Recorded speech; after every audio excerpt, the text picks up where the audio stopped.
Good afternoon. Welcome back to my channel.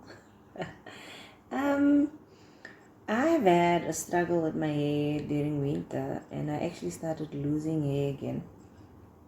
And doesn't matter how I moisturize. I used to moisturize even every second day. I just couldn't get enough moisture in my hair, and like you can see here, my problem area. I think I've mentioned it before. Is this area here? Just felt like it was so dry and flaky.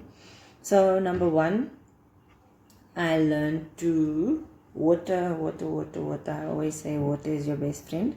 And then number two, until recently, I always assumed that I was medium porosity. So I would treat my hair as medium porosity.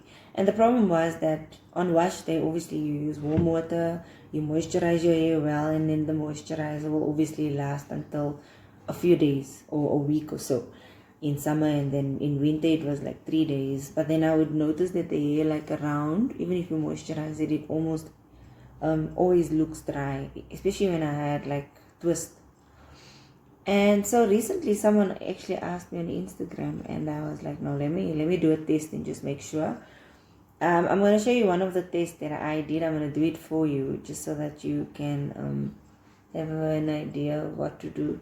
So I'm going to do a strand or float test, as they call it. So you literally take a glass of water. You'll see my glass of water here. Then you make sure you get one of your hair. Let's just see if I can find an easy one. Also, you have to have clean hair. You can see that I've just washed my hair, and I haven't moisturized it all. I haven't added even deep conditioner yet. So just take one strand of your hair, and then you add it to the cup. So it has to be clean hair. Just add it to a glass of water, and then you give it a few minutes.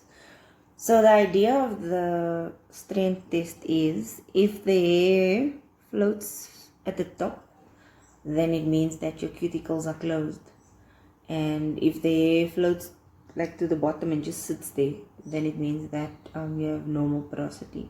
And if your hair floats down all the way to the bottom, then it means that your hair is high porosity. So if it's low porosity, obviously it means that the moisture, your cuticles are closed. So you don't have enough moisturizer going into your hair. If you don't use like warm water, or if you don't rub the butter on your hands before you're adding it to your hair. So normal porosity, you would literally, like on wash day, just wash your hair, moisturize, and then you'll be fine. You'll be good to go for a few days. High porosity, literally people with high porosity hair, just means that the cuticles in the shafts of your hair is so wide that everything, like you moisturize now and then same day or a day later your hair is just dry. Even if you put your hair in twist, your hair remains dry. It's almost as if all your moisture gets soaked up by whatever you put on your hair. So it's about 5 minutes, actually longer. I forgot about the hair in the cup, but it's like, yeah, maybe 10 minutes later, and the hair is just bothering on top. You can see it literally hasn't sunken down to the bottom at all. So yes, I have low porosity hair. Just one last note. Remember, high porosity, use cold water to rinse your hair, just to close the cuticle a little bit. And then low porosity, remember to use warm water to rinse off, and warm water in your spray bottle when you're refreshing your hair. And as well, when you have low porosity, remember to use a clarifying shampoo to make sure that you cleanse your scalp weekly. Thank you so much for watching my channel.